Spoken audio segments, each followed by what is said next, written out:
Hello people, hello everyone, salubonani. Welcome to Zim Reality ITV. Start kubiri kwa DJ Spark Zimbabwe. Ndipa chifiti chiri health, chifiti sina side effect yatinona nyaya dzakasiyana. Chato discuss nyaya dzakasiyana chitika matiyo bana ose enyika Zimbabwe. Nyaya ndinopanda panye kuti why Zim Danzo yafa. Maonero angu nemafungira angu ndoda kutaura panapa. Usafile kuwa offended nezva ndichataura because it's not something chiri personal chandiri kutaura kana it's not zvazviri maybe, but maonero angu nemafungira angu semunhu angari muZim Danzo for a long time. Ndichada kutaura mafungiro angu nemaonero angu andakaita about maanalyze andakaita uZim Danzo. Zvinhu zvakaita kuti Zim Danzo itenge yapera. Number one, chinhu chaita kuti Zim Danzo ipere chandakaona inini inyaya yekuti maridhimu haachariri. Why maridhimu asariri? One reason ndakaona iri kunyanyoita kuti maridhimu asariri inyaya yekuti mabig artist haacharespect maridhimu. Mabig artist haachadi maridhimu angoshanda maalbums. But isusu culture yedu yeZim Danzo iculture yatakatoinherita kubva kunewo imwe vanhu kana takatora kune vamwe vanhu maiziya. So ngatofanira kuzviita maitirwo azvinoitwa kuJamaica. Takaitowo kuJamaica this genre yeZim Danzo. So tofanira kuita kuJamaica haufa wakaona ridhimu rine vanhu 100 na 200 unoti vanhu maybe 10 5 kachingowandisa maybe 12 ndo zvavanoita izvozvo. But kunongo maridhimu edu tikuzonge takumaisa vanhu million maybe ndo zvakapedza futi mabig artist simba kuti semuridhimu rauri wewe wandikuona waimba zvaimba nezingene vanhu 300 vari kubhowa vari kuimba zvinhu zvisinganzwisisiki kuti chii. So tofanira kurespekta maridhims guys. Ndo imwe zvinhu zvakauraya Zim Danzo. Number 2, chimwe chihombe boys chandakaona futi chakauraya Zim Danzo inyaya yekutumidza maridhimu. Because strength yeZim Danzo iri pamaridhimu. Takashaya maridhims kuota kuna Zim Danzo zveshuwa. Chakashaya kuti maridhims atange kubhowa inyaya yekutumidza maridhimu masite vanhu. Silent Killer nhingi, Passion Java 2, wati nhingi, boss Rodzi, boss what maridhimu. Izvozvo hazvichiko kuJamaica izvozvo. Azviko. Saka unoziva kuti mshandakaona havadi kusapota zita remunhu stereki.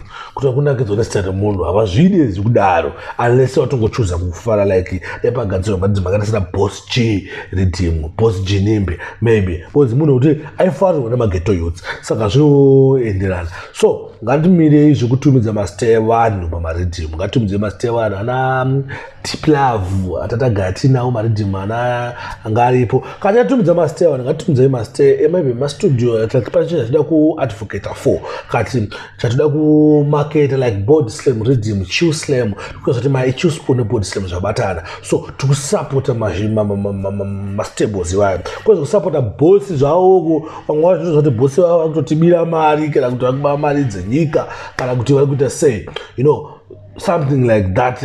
Zvakatodhakwa ona. Saka tizoti kuti tizosapote zvimwe zvinhu zvatozoti maya munhu maybe handifarire munhu but ridhimu yacho ndo tine zita rake. Saka ngatitumidze mazita edu zviri neutral zvisina zita remunhu stereki zvingori bho. Then toita kuti varidhimu daite vashoma.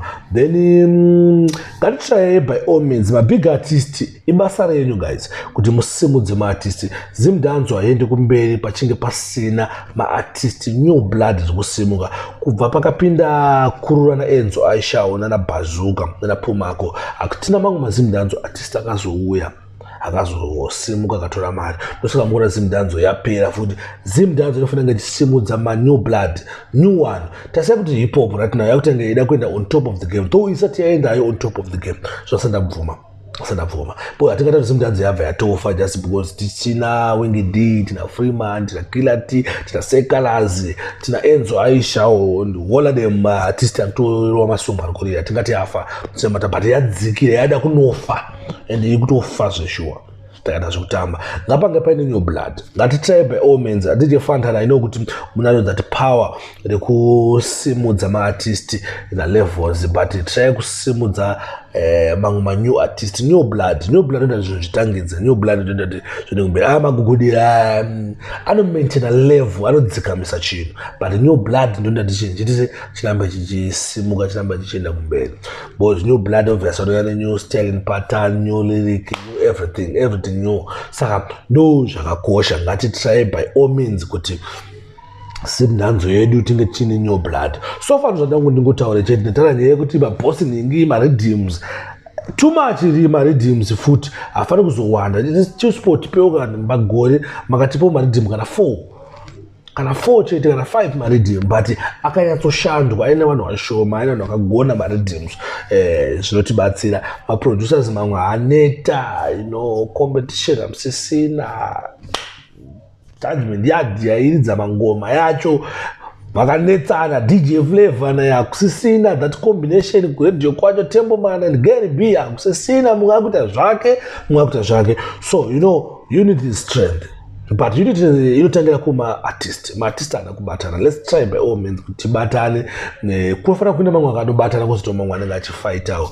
but yetrade haifanira kupinda musheni like zvave izvezvizvi aya ndo maonero nemafungiro angu about zimdanzo but zimdanzo inokwanisa kungotomuka ikatoramba ichipisa as long as maita kutaura kwaDJ Sparks DJ Sparks akutaura kuti ngakuve nemaredeem ngatingotedzera zvatingoita kuJamaica redeem ngaisati 1 million redeem ngaita vanhu vashoma redeem mabig artist please pindai maredeem musaregedza kupinda maredeem pindai maredeem anyway zvakawanda zvokutaura pamusoro pezimdanzo anyway guys thanks for watching thanks for supporting Zim Reality ITV don't forget to check out new drama redu inonzi Ngozi Yebenze Mwambe Murambe iri kubuda oyo